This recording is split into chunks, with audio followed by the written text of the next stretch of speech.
Hi. So I'm Natasha Laidlaw, and I'm one of the partners at Pet Creative Group, and we are based out of Coos Bay, but we have a remote team of marketers. And this is my business partner, Rocky Johnston. I'm a brand strategist, and Rocky's a video producer, director, and director of photography. And so we're here to talk about sharing conservation from a marketing mindset. And so I'm hoping that it'll inspire you and how you shape your communication with people, and share things in a different way, and kind of how to select information and what to share, and what we call it content strategy and information architecture and information hierarchy. So that's the jargon that we use on our side of the fence. But it's really just about what to say, how to say it, and how to use that methodology in things that you're going to make and things that you already have that you can repurpose and reuse in a different way. And so I hope it's helpful. For us, we are a marketing agency, but the work that you do is really important. And so I know a lot of you guys have DIY teams, and sometimes you have scientists that have to do marketing like on the side, like as part of their job. And so I just hope that what we have is helpful for you in making those choices from a communication perspective. Okay, so most of the work that sits in this room, you guys have a lot of plans, a lot of data, long timelines, multiple partners. And so let's get started. Today, I'm going to use our work with the Coos Basin Coho Partnership as a bit of a case study to demonstrate some of the things that I'm talking about. The Coos Watershed usually comes to the Connect event, but they're not here this week, so it's a real pleasure to be able to talk about this work on their behalf, and show an example of how we can use communication by design and creative outreach, like with a project like this. The Coos Basin Partnership brings together 15 different entities, so it's a big group. So it wasn't just about communicating the project, but it was about helping shape shared work and what that looks like from a connected partnership. Do a lot of you have like partnered work where you collaborate? Yeah, we've seen that a lot. And so how do you take something that's that big and communicate it to a public audience, essentially? Okay, so for this project, we decided that we wanted to make a visual representation of the partnership itself. So it was something that's recognizable and consistent and represented what they wanted to achieve as a collective. So essentially, we decided to make this partnership a brand. The biggest goal for this outreach was just community awareness and buy-in. So they just wanted people to know what they were doing and care about it, but only like on an emotional level. Like they just wanted people to know about it and support it, essentially. The biggest thing was that they really wanted people to understand the connection between the coho and the water and the place that we live and our community, and feel like the work belonged to everybody, not just the people that were performing it. And so we used that thinking to shape the brand that we created. You can see that the logo is a fingerprint, a human fingerprint, but in the shape of the coho salmon. And so it connects that human to the fish. And I don't know if you know what I'm sure all of you know what a coho looks like. I didn't, but it's not a good looking fish. That's kind of like an overbite. Yeah, so it was a challenging task to go like, how can we create something that people can see again and again and again, and then they'll know what that is as we roll it out over these couple of years that we're trying to communicate the things that this project is doing. I'm not used to using a PC, so you're going to have to forgive me here. My notes aren't really showing up. Whoops. There we go. Okay, so from there, this group had a 115-page strategic action plan, and they're like, here you go, let's share this with the public. And so we said, okay, this looks like a website. This is a lot of information. And so we decided that pretty quickly that this is going to need a website. And for the people planning the work, that strategic action plan was like the playbook. They were going to refer back to that all the time for the work that they were planning and these restoration activities on certain parts of the watershed. But the challenge for us was, how can we communicate that in a way where people get it and will support it as well? So when we talk about sharing this work with the public, what does the public mean? What does that mean? Who are we talking about? Yeah, there's no single person or group that makes up the public. Communities are made up of a lot of different groups, and each of them bring their own perspectives, priorities, and assumptions about what conservation work means to them and how it impacts the things that they care about. The words that we use signal whether something is relevant to them, and we found that in the past that it's often it's not that people don't care about what you're doing, it's just that if something's presented to them in a way that's too technical or too much, they just assume it's not for them. So they don't know this relates to me and my life and my fishing hole or whatever it is. And so it's making that connection there. How we design communication needs to do more than just present information. So this was fun. as we dove right in, there's 15 stakeholders, and so there was big groups of people that were helping us shape the content for each sort of kind of key pieces of information for the website. And it was great because we had so many collaborators, but it was hard because we didn't have any decision makers, right? And so we're talking about all these different aspects. Can you relate to that? Yeah. And so nobody's going, yes, we'll do this, or we won't do that. And people are part of a group, they want to contribute. And so often we'd have huge side threads like, yes, I agree, we should do that. And it was really hard from an ownership perspective. What do we keep? What do we need? What should we do? That kind of a thing. And then within our own team, which we have a whole group of professional designers and things like that, somebody went, what even is a watershed? What does that mean? And it made me realize if we couldn't just define it like that, probably the average person in Coos County can't either, And not to undermine the work, as scientists, you're taught to document everything, and it matters. All of those details matter, all of the data matters, the accuracy matters. And so I think we have this instinct to carry that onto our communication. We don't necessarily know how to know what to include and what not to include, because for us, it's all relevant, right? But engaging communication asks for a different kind of a judgment. It needs to serve a community audience in a way that's different from the way that it serves us internally. So we sort of started with, well, what do we want this website to do? And that's a really good way to start with your communication. What do you want this to do? What needs to be said? What's the point of this piece of content? Is it to inform? Is it to build understanding? Do we want to strengthen support? Do we need people to volunteer? Is it to inspire? What's the point of this piece of content? What's it for? When you're translating big projects, it's helpful to have a method to help determine and shape these choices, and that's what I'm kind of hoping to teach you. Sometimes you can't start where you think you can, right? So in our case, we couldn't just jump right in and be like, here's the partnership, here's what we're doing, and here's why we should care, because people don't know what a watershed is. So, so we had to think bigger picture and create a foundation of understanding and care that people could relate to first, and then dive into the wider part of those details.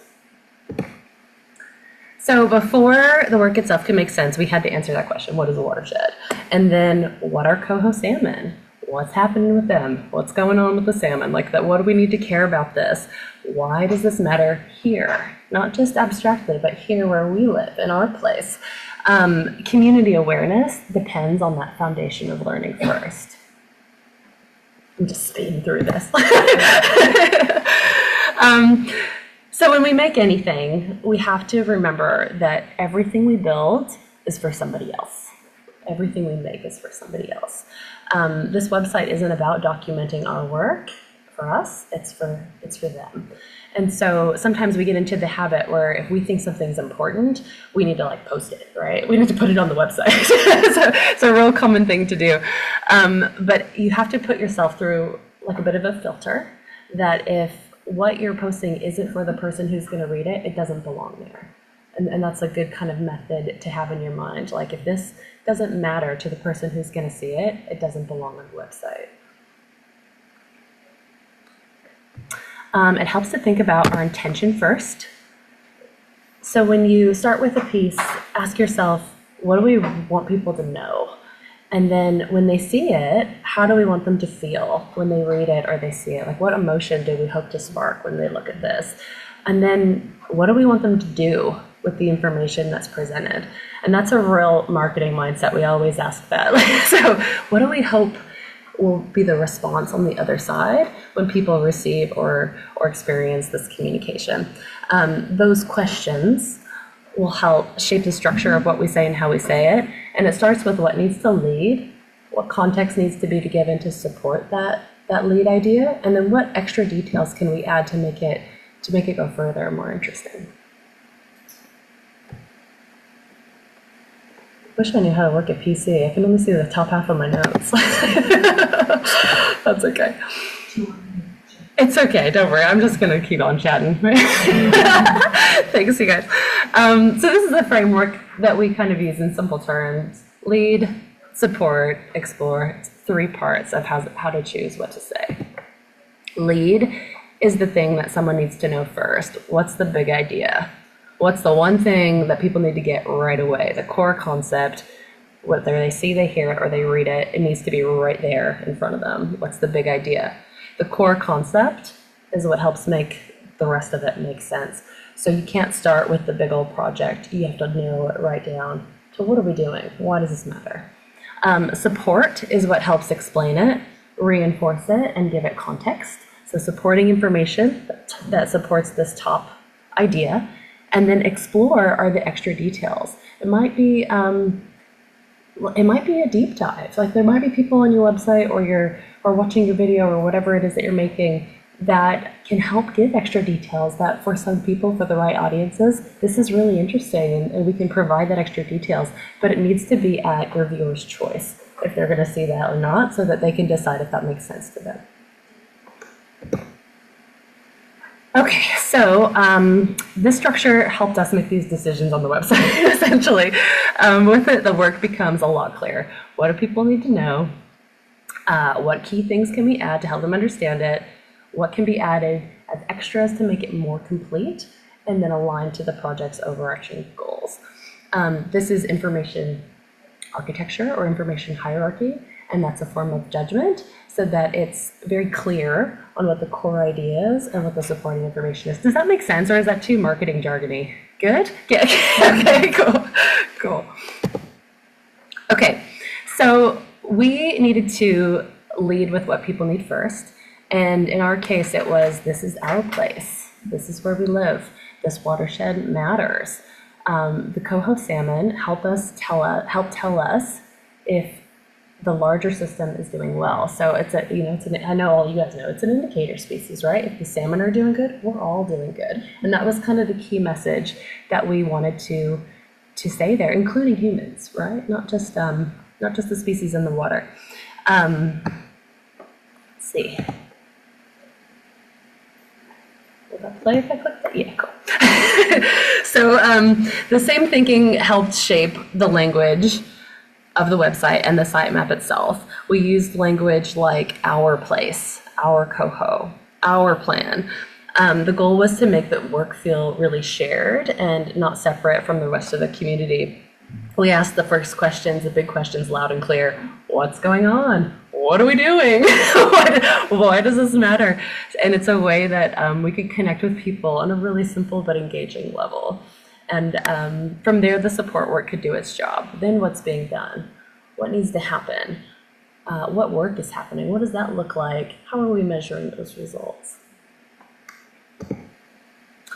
Once the structure was clear, the next question was, how can people move through this in a way that's engaging without like information overload? So the analogy that we used is a museum. When you go and you visit an exhibit, there's just a lot of information all around you all the time. And if something draws you in and attracts your interest, you'll pause there. You might read some more, and then you can choose, like, maybe I'll play this video or push this button, and there's an opportunity for engagement and for further learning. We wanted to apply that same idea to a website with a lot of information like this one.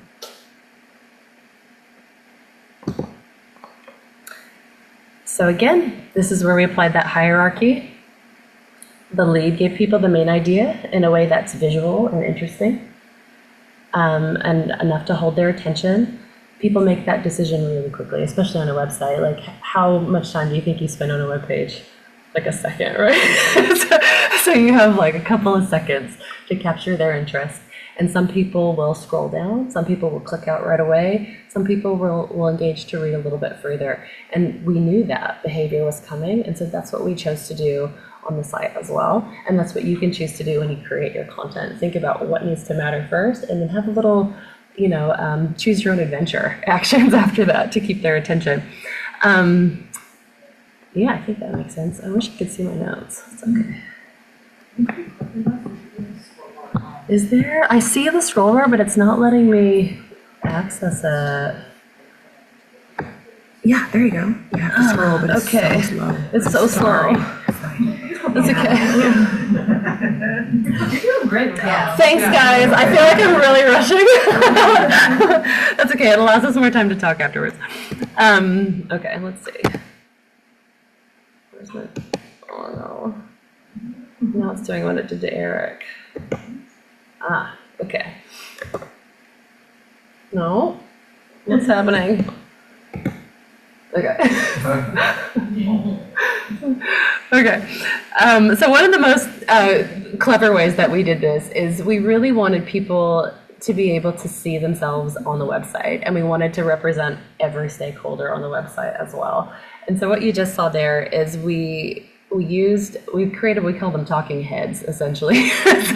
So we have them explain the work in their own words, so that it was an option. I don't know if you saw that little video, how that just played, but you can push it and a video will pop up and you can watch for more information. And for us, that was the most effective way of humanizing the work, so you can see a face to the work, but also hear it in their own words and in their voices. It made it feel a lot more relatable and localized as well, because we don't live in big communities, so people know who these people are, which was really impactful.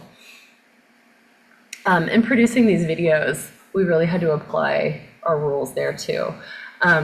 Often when we were filming scientists, and Rocky had a big task of making a lot of videos for this project, but we had to say, you need to say that again one more time in a way that is a little bit simpler. And it's not because what you're saying is wrong, it's just that the average person doesn't know what riparian means. Like, so we have to and I'm not saying dumb it down, because it's important to be accurate, but it's just explaining it in a way that's relatable to what other people are doing. And so that was a really big part of the work. I don't know, Rocky, did you want to lend to that? Because you did a lot of shooting. Yeah, no, it's really interesting, because as a director of photography and a producer, my big job, having clarity from Natasha, the direction that this needs to go, to be able to communicate on your guys' behalf. It's always a challenge to get individuals who think they have this much information you need to get across and tell them you need to bring it down to like 3 sentences. Because no one cares what you're saying when you start using all this crazy vernacular. And you want people to support you, and you want people to like really get you. Sorry guys, nobody cares. Just check it out. Because they're like, I don't know what you're saying. So Yeah. how do I need to like keep watching this? And so it's like trying to communicate, like getting people to, and as they got that and understood that, it was like a buy-in where they got excited because people were actually able to consume that. And so that's just something to remember in your organizations because I remember having, we had conversations with, the administrative level of people, and it was just almost like this has to be brought down more and more and more to the point where, okay, now we can actually, this is consumable and something that's really beneficial to the audience that we're trying to engage.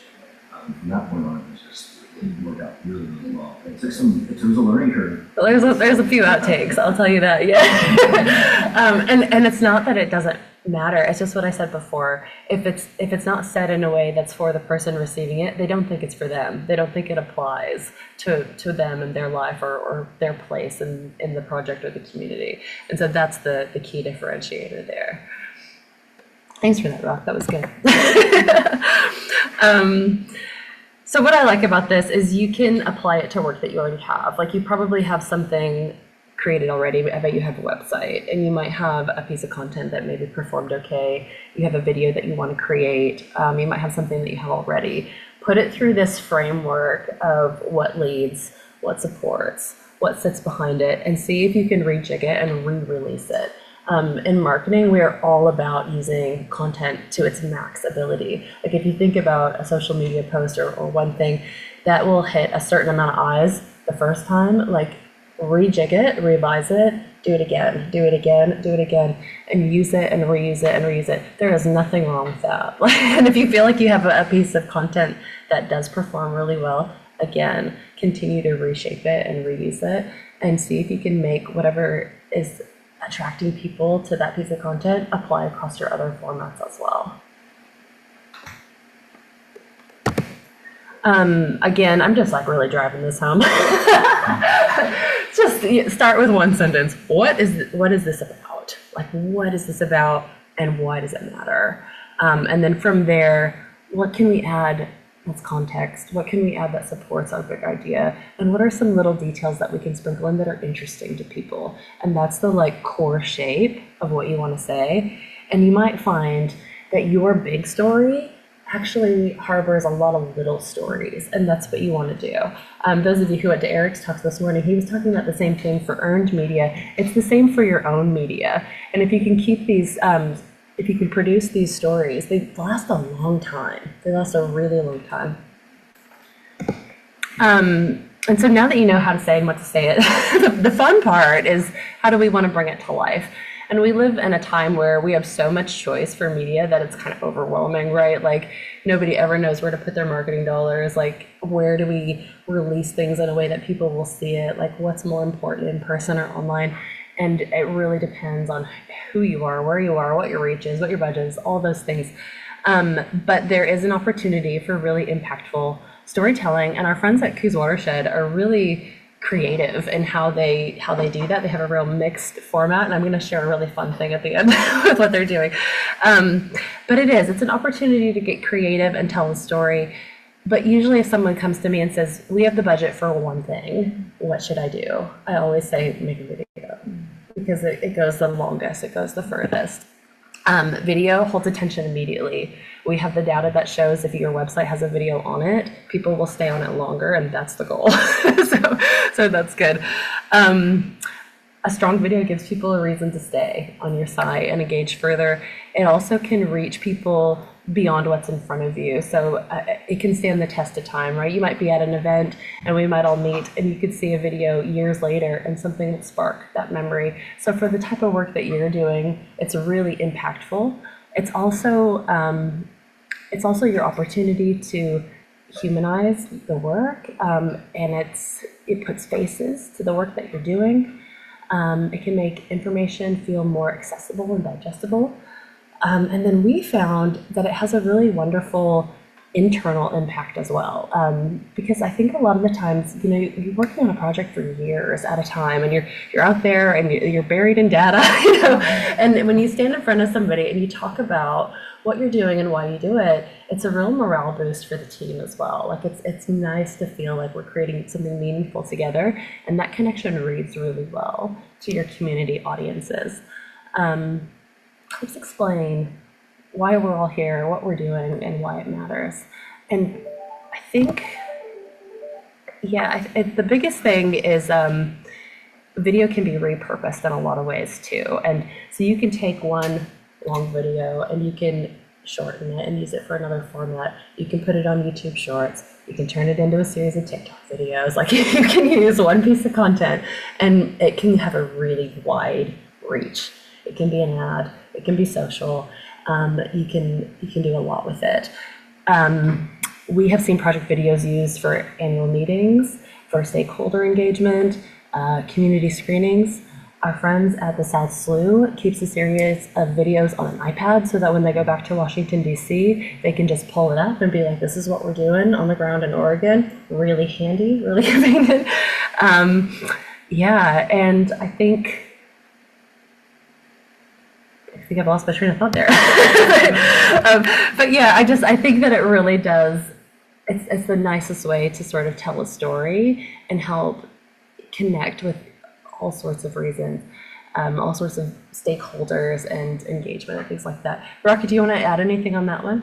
Yeah, no, that is something that I've seen personally because I spent a lot of time at the South Slough and with the Cohort Project, and the feedback that you get from them, the return on investment, even if you're just, if you do a video in-house, even if you're not using some of a company like us, the amount of engagement that they get from landowners, people that see what they're creating, it creates a visceral reaction that says, you guys know what you're doing.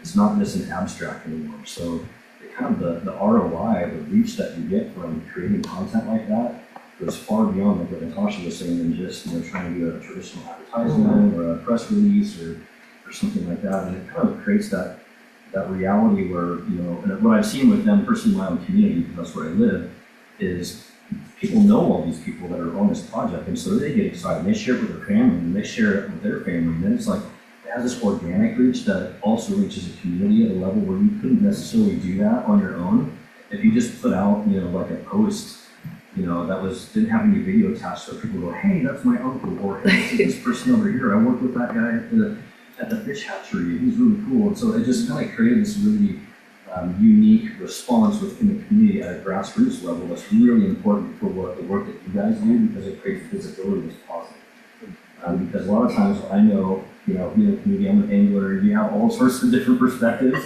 about what people do in the watershed and things like that. And so like having a really positive engagement with that kind of content has been really helpful for our clients. And so that's just something to think about in terms of just how powerful video is. When you have people sharing it and proud of what they're doing, it creates a big reach really fast. It does. That's a great way to put it. And yeah, we live in a community where even conservation isn't always well received, so it's really important for us to humanize what we're doing and talk about why it matters to people. And that was a key part of the messaging. And I'm not saying that because I want to sell you videos. I want you to do it yourself too. Use that same framework to produce stuff. Whip out that iPhone and use CapCut. You can do it. But it's more important to have that content and to tell that story in a way that's clear and connected and personalized. It will really help you connect the work to the communities that you're working within. I'm gonna finish, I think. Jeez. Oh no. Oh, no, okay. I have kind of a treat for you today. So the folks at Coosa Watershed had us documenting some of the big project moments, and I'm gonna have to do that thing that he told me to do. What's it, Windows 4? But first I'll set this up. Essentially what they decided to do, as we were documenting some of the big moments in the project work, they had the idea to change it into essentially a short film and submit it to the Oregon Coast Film Festival. And it was accepted, and it's premiering this weekend in Coos Bay at the Egyptian Theater. Yeah, so it's a super fun way to connect with people who maybe wouldn't have come across your work before, and it's a cool way to tell a story. In a way that's not even marketing. It's an organic connection between people. So I want to show you the little short film. So if I can figure out how to turn it on. Let's see. Oh man. Oh, do you remember what he said? No. I'll go get him. I don't keep no. While we're waiting on that, does anybody have any questions for me before I get that queued up? Can't remember how we did that. Are you willing to share your slides? You bet. Okay. Yeah. You bet. Yeah. One thing that I've been working on is trying to not use the term natural resources. Yeah. Or, riparian, like you said. Yeah. So many of the words that are extremely commonplace and have been used in our industry is extremely technical, actually. It is. Those people, even the word habitat. Yeah. I was using it and I was like, oh wait, no, even that is actually kind of a technical term. You're spot on. Yeah. Yeah. What Yeah. are you using instead? I'll say the homes and food and shelter for Yeah. animals and kids. Great. Yeah. What we call habitat. Yeah. Yeah. And that's okay to do that too. Description first and then the word. Is he not there? Wow. I remember it had this in it. I think it's a struggle when you have space for the word habitat and you don't have space for the explanation of what habitat Yeah. is. And I know for you, that accuracy matters, especially when you're engaging with policy and things like that. Like, and so it's really hard to switch your language style for an external audience. Do you know what I mean? Like, and I know that's a tough thing to do. But think about like, there is like environmental education in the fifth grade level, you know, so Yeah. like, it is possible. Yeah. But yeah, just switch it. I was talking to Oprah yesterday about the education materials, but it's definitely, geared towards different age groups, like you say, it's definitely adults as well, based off of the comprehension level and. Yeah. That's it, because that's what I was saying before, like the biggest thing that we found was that if it's not presented and like curated for somebody, they just assume it's not meant for them in the first place. They just think, oh, I don't know what this is because it doesn't apply to me, and because it doesn't look like it does. Yeah, I'm sorry, I tried. So I've been using AI, and I'd love to hear what other people's ideas of that, as far as like setting the level at which I want to make, so that you can put into the article and then just set a age or a grade level, and it'll spit something out. Has anyone else used that, and what do you think of it? I mean, I know we're all kind of trying to figure out how and when it's appropriate to use AI.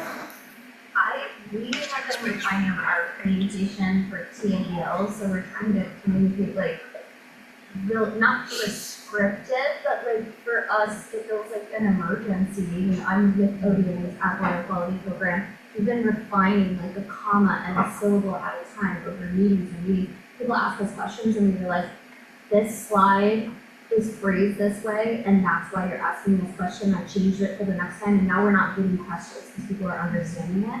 And when we take the longer form or like more narrative content for like info sheets and stuff like that, and there's a big difference between someone taking the time to look through it and refine it down to that level and putting it through AI. And to me, the difference I've seen is everything kind of becomes great. Like AI uses the same phraseology, it uses the same like language formulas, it uses the same like sentence prompts, and it's not this, it's that, and oh, now we're really thinking, And so many emojis. like you were saying, like, Yeah. oh, this doesn't look like it was made for me. Well, when everything's written by AI, it looks like it's something I've already read before, and let me move on. You're touching on something really important, which is authenticity. Like, yeah, we're coming on an era where there is so much mass-produced content that if you can make something authentic, it really connects with people, and that really kind of drives that point home. You can use AI as an effective tool, and you can build your own GPT, and you can put all your rules in there. Don't say this, and then you can give it a language guide, but you still have to edit it and drive it. Yeah. The biggest thing, so we have used it, but it's more so than like the whole info sheet, the whole document, the whole email, the whole invite, handout, whatever. Like, I can't figure out how to say habitat a different way than how to build this part of like my vernacular, like how we communicate this. And like, okay, we figured out like agricultural solutions, because people they don't like management practices. They don't like best management practices. They feel like we're telling them what they should be doing, what they shouldn't be doing. But agricultural solutions, like what agriculture can be a solution, and that's just like one example or whatever. But it's changed our rhetoric one piece at a time rather than just kind of giving it up to the whole document. And that really helps not muddy the colors for us. That's excellent. Yeah. Really good. Did I see another hand somewhere? I was just gonna ask you if you've done or have any experience in building out like profiles of your audience, or what? Yeah, so we actually- personas, because you have Yeah. motivations, you have- I didn't think I had time, but I forgot how fast I talk. But that's what we start with every time. Okay. It's essentially, yeah. Same here. It is, yeah. So, and we lead with a strategy, which is identifying exactly that, like who are we talking to, so that we can imagine the local fisherman, we can imagine the school teacher, we can imagine, all of your landowners, your different groups, and we can curate that content for them. And then we try to make different pathways on the website where that persona has a very clear path to their information.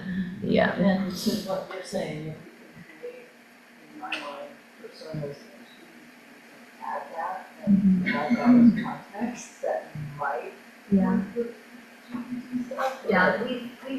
that really recently and, we're developing like a data filtering, like a resource filtering database, for like DMPs, I don't like that word, but that's what they are, like photogs and like resources, so like you could click on this and you're like, I wanna know about this TMDL, I'm from this area, and so you get like photogs, but you also get who's your NRCS person, who's your, you know, cause it's all so different and it filters it for you. So we created user vignettes and that like has helped the design, the data design, the data flow design. Mhm, where Like, things belong. Who's gonna push a Yeah. button, what are they gonna be looking for? And would this button be buried for that person if they started with this question instead? Yeah. Sorry, I'm sorry. No, it's great. Well, my question is for you and everyone, but, so we're talking about like authenticity and personality coming through. Do you have any maybe anecdotes or advice on how to communicate authentically and personally with character, but not losing the sort of professionalism as well? Wow. Or maybe an alternate question I there. just hope and pray that I seem professional because I have a personality that I have and I don't know how Has to anyone change ever, it. has anyone ever complained? Like, or like, because this is something that I hear people get worried about. Is like, oh, we need to stay professional, but I've never quite heard it. That Yeah. anyone's like, you're being too personable right now. They've complained in the opposite direction and I'm so sorry because this is for everyone, but how we bridged it is we peppered in, we do mostly presentations, not videos, and science communication. So we mitigated that by peppering in the questions at the beginning. So we have all the same graphics that we want to communicate and we have terminal learning objectives. We know what people want. We want people to know by the end or how we want people to interact with us. But we ask the question before a section of graphics comes up, what do you already know about this? And so even if they don't raise their hand and answer, you can gauge, you know, how much I need to slow down on these slides and be explaining stuff, like is it too much jargon? Yeah. And I can take the time and go in depth to this, or people already know, so I'm gonna keep it high level, and then even if you haven't interacted with that as an audience member, your mind is primed of like, what do I know about this? So then you're listening in the way we want you to be listening. And so asking questions first, even if they're rhetorical, is like how we have it. I also just want you to be reassured that you don't come off as non-professional ever. Like when we've filmed so many different types of, audience, and you are professional. It's very clear that when you're knowledgeable about something and you talk about it earnestly, that you know what you're doing. Like, and I just want you to feel confident in that for sure.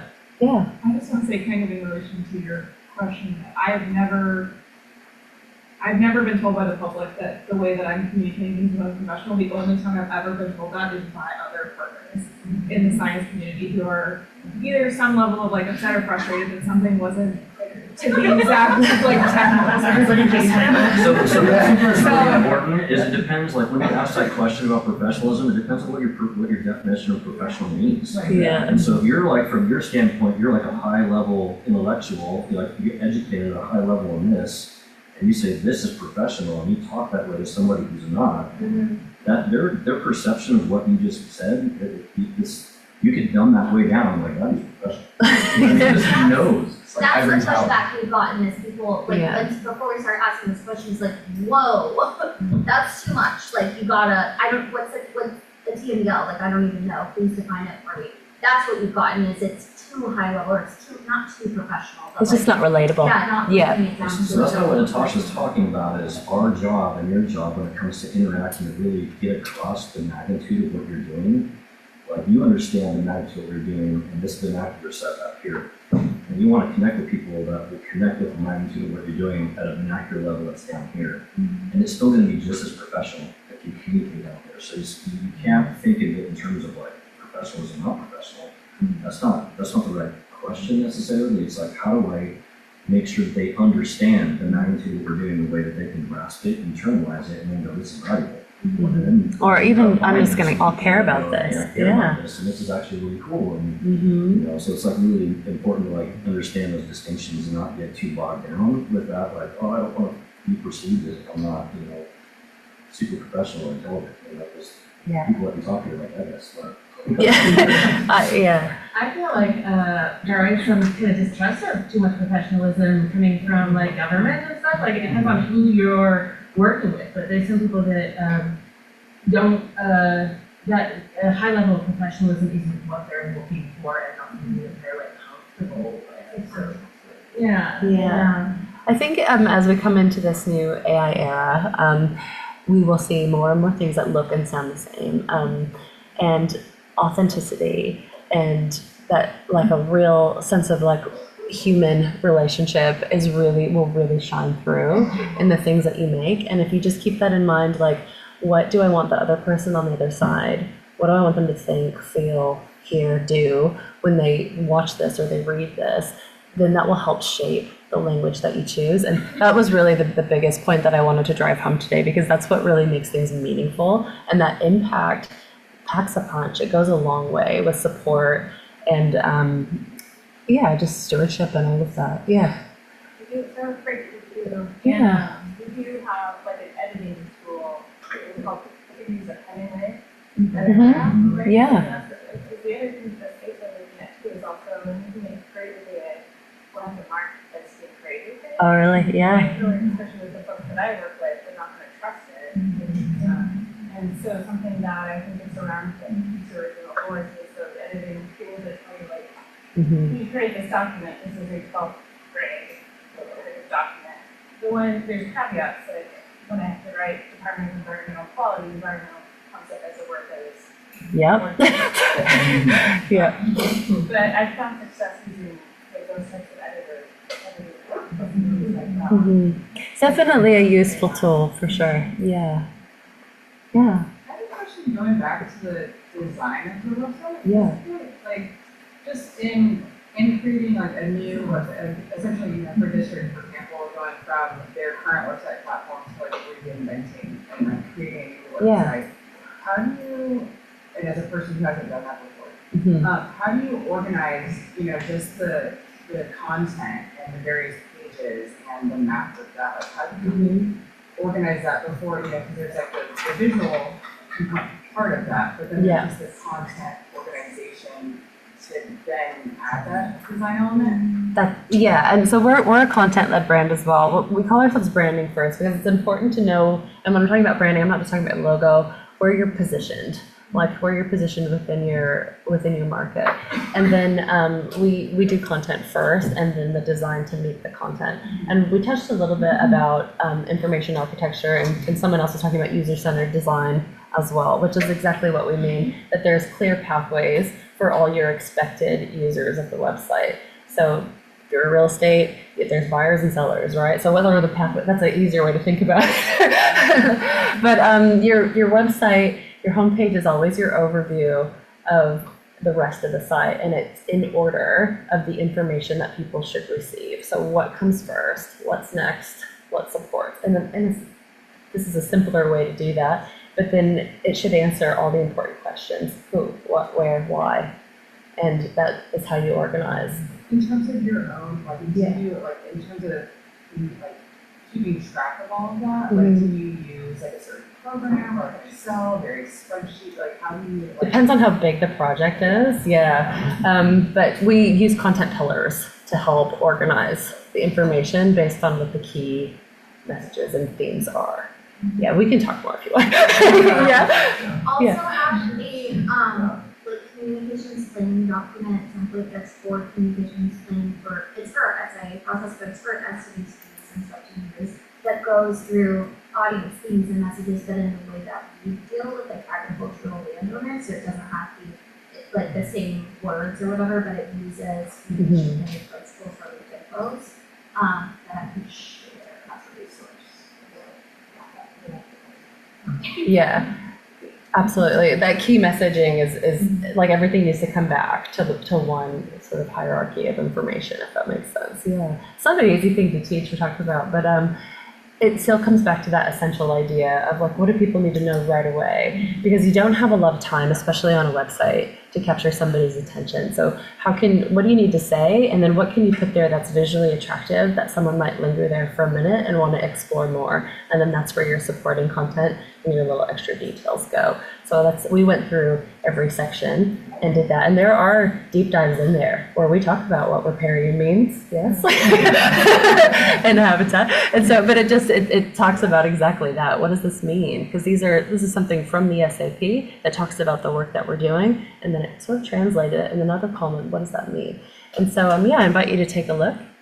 Oh, great. Let's play this. It's 5 minutes. Should we put the lights? But this is just one of the stories from our friends at Coos Watershed, and I think it's a really cool way to connect with the community by showing it at a local theater. I hope we have sound.